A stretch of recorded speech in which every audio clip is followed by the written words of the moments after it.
Have you ever been in a conversation about spiritual things and found it much easier to talk about angels than to talk about Jesus? How often it's easy for us to say, an angel delivered me from that, or an angel spoke to my heart and gave whatever it is. I'd like to talk today about who's better, Jesus versus angels, and who's best for you. We're in the book of Hebrews, and we're going to be talking through what the scripture says when we come right back.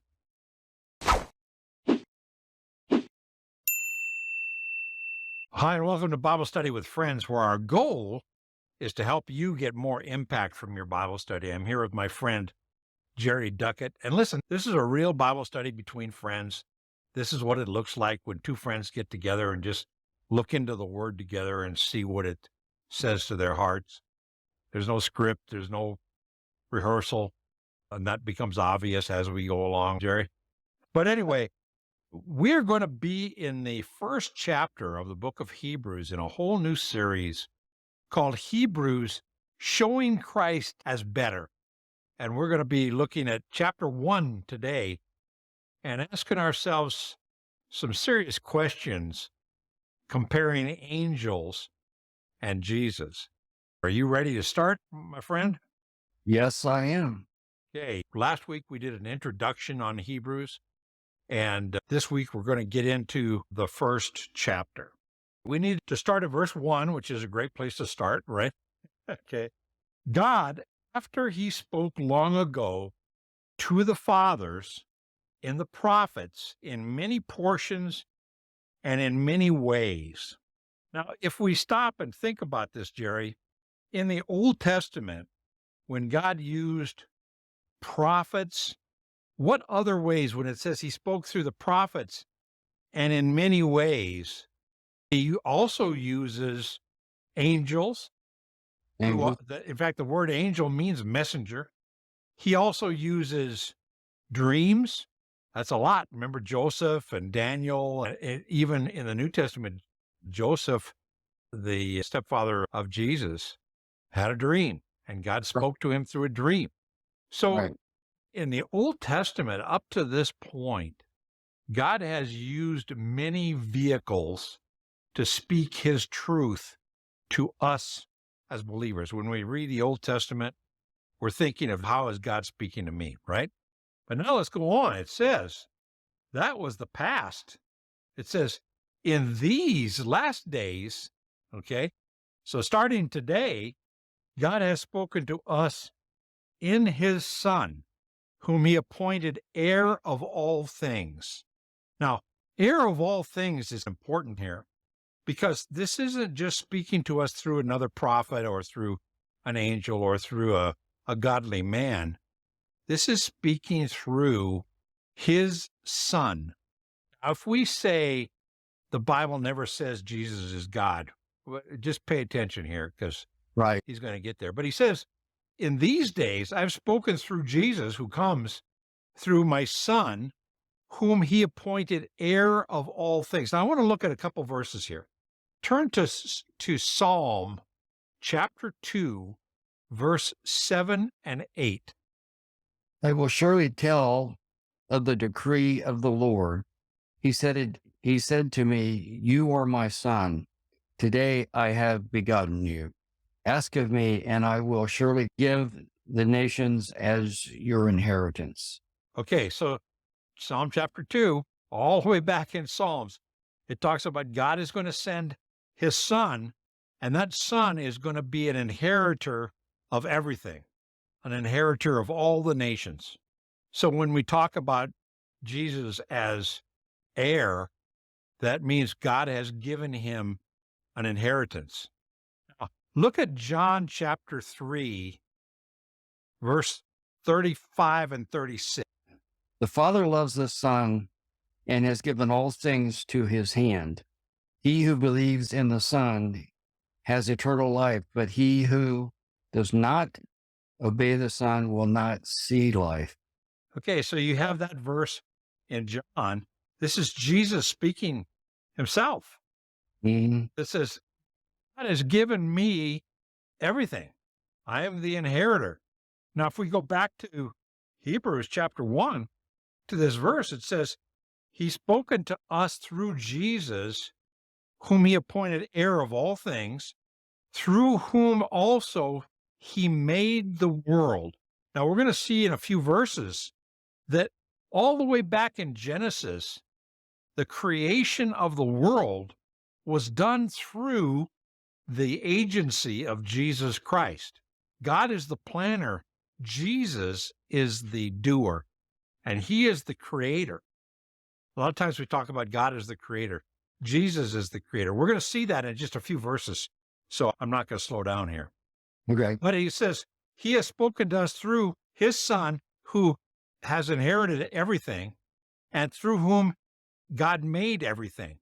Now, He is the radiance of His glory and the exact representation of His nature, and upholds all things by the word of His power. Now, it's not talking about God here. It's talking about the Son. And Yeah. He, the Son, is the radiance of His, the Father's, glory and the exact representation of His, God's, nature. Now, that term exact representation means He is the essence of the Father's nature. So it talks about Jesus is absolutely the exact representation of the Godhead, of the person of God Himself. And His power holds everything together. When He made purification of sins, now He did that when He died on the cross. He sat down at the right hand of the Majesty on high. And we have so many verses that talk about that after Christ's death and resurrection, He Right. ascends into heaven and sits at the right hand of the Father, right? Yes. So here it's talking about Jesus in this context of He is all powerful. He is the creator. He is the inheritor of everything God has. And He is the exact essence of God's nature. And He died for purification of sin. He died for our sins. And He's sitting at the right hand of the Father.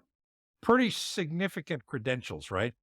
So now He goes on and He starts to explain some things to us. In verse 4, He says, He has become much better than the angels, as He has inherited a more excellent name than they. Now, what's a question? If you read verse 4, He's better than the angels. Okay, fine. And He's better than the angels because He has inherited a more excellent name. So what's a question we can ask ourselves? If we're doing a study, a Bible study here, we read that verse, what's a question we could ask ourselves? I'm sorry, I got stuck in that one part of it there. It says He has become as much better than the angels. So that's like He's risen. Okay, now it's interesting because we're going to see in Hebrews as we go a little bit later here, for a while He is lower than the angels because the angels are these supernatural beings that can walk through walls and everything. But for a while, Jesus becomes flesh. He's a human being. That's very apparent right there. And that's Right. So He, after His ascension, and He goes to heaven and sits at the right hand of the Father, after He's died on the cross, after He's rose from the dead, and He's sitting at the right hand, now He is higher than the angels. You see that? yes. He has become higher than the angels. And the reason He's become higher, not only because of His actions, but God gives Him a name that is better than the angels. No, we could ask ourselves the question, well, what's the name of Jesus? What is that all about? The name of Jesus. In fact, when people swear, they use the name of Jesus in vain, and they do it without even thinking. But Right. this is really pointing out that says, wait a minute, there's some significance to the name of Jesus to our lives. So let's go back and look at this. I want you to read a couple verses for me. I'm going to show you my notes here. Okay. If we say this name, there's two verses I want you to read. If you see that little number there, you go over here to verse 4, and you see that same little number right there. And it says Ephesians 1:21. So turn over, Jerry, to Ephesians chapter 1, verse 21, and read that verse. Far above all the rule and the authority and the power and the dominion in every name that is named in this age, but also in the one to come. So that verse says very clearly, Jesus' name is above all other names. His name is above all. Now, you're in Ephesians. Flip over one book to Philippians Okay. and go to Philippians chapter 2, Yeah. verse 9 and 10. Okay. For this reason also, God highly exalted him and bestowed on him the name which is above every name, so that the name of Jesus, every knee will bow, of those who are in heaven and those on earth and under the earth. So this idea of Christ's name is above all names. And at the name of Jesus, in the future, every single knee, even the people that do not believe in Jesus, will ultimately, at the judgment, when they see his glory, they will bend their knee. So you can see that in that verse when it talks about God has given the Lord a name better than angels. And then he goes on and he explains, and we can move pretty quickly here. He says, because for which of the angels did he ever say, you are my son, today I have begotten you? That's a quote from Psalm chapter 2, which we read. He never said that to an angel. No. To Christ, he says, you are my son, today I have begotten you. And again, I will be a father to him, and he will be a son to me. That's a quote from 2 Samuel. And then he says, and when he again brings the firstborn into the world, that's Jesus, he says, let all the angels of God worship him. So angels are not superior to Christ because angels have been assigned to worship Jesus Christ. And that doesn't happen to other angels. And it says, of the angels, he says, verse 7, he makes his angels winds and his ministers a flame of fire. But of the Son, he says, your throne, O God, is forever and ever, and the righteous scepter is the scepter of his kingdom. You have loved righteousness and hated lawlessness.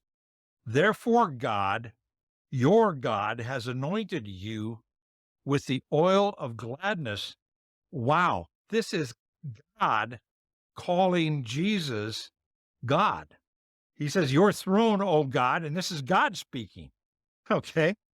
So God calls Jesus God and says, your kingdom is above all others.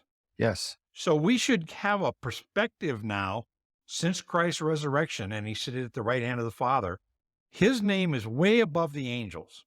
So if we find it easy to talk about angels in our life and the power of angels, and some even have a little statue of an angel or a little pin or something of an angel, forget that. Jesus is way more powerful than the angels. And that's what it's saying here in Hebrews chapter 1. God calls Jesus God in verse 9.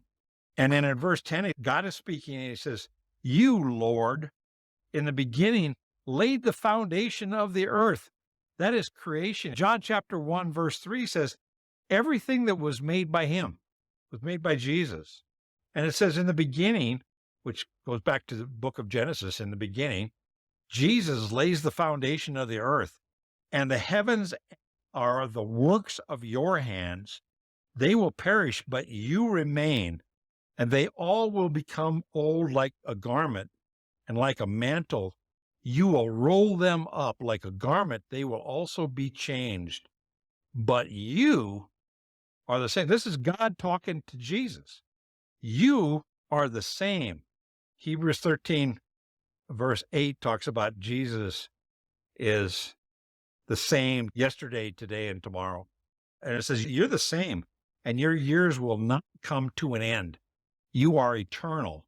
And it says, to which of the angels has he ever said, sit at my right hand until I make your enemies a footstool for your feet?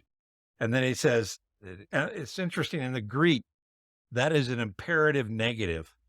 It's which of the angels has he ever said, sit at my right hand until I make your enemies a footstool for your feet? None, have they? None. Yeah. I And knew then he they. says, and then he puts angels in their place. And he basically says, are they, that's the angels, are they not all just ministering spirits sent out to render service for the sake of those who will inherit salvation? Now, the inheritors of salvation, one of my favorite verses, Romans 8:16 and 17 says, the Spirit of God testifies with our spirit that we are sons of God, and if sons, fellow heirs with Christ. So as Christians, we have an inheritance with Jesus. And angels are nothing but ministering spirits that God sends to minister to us.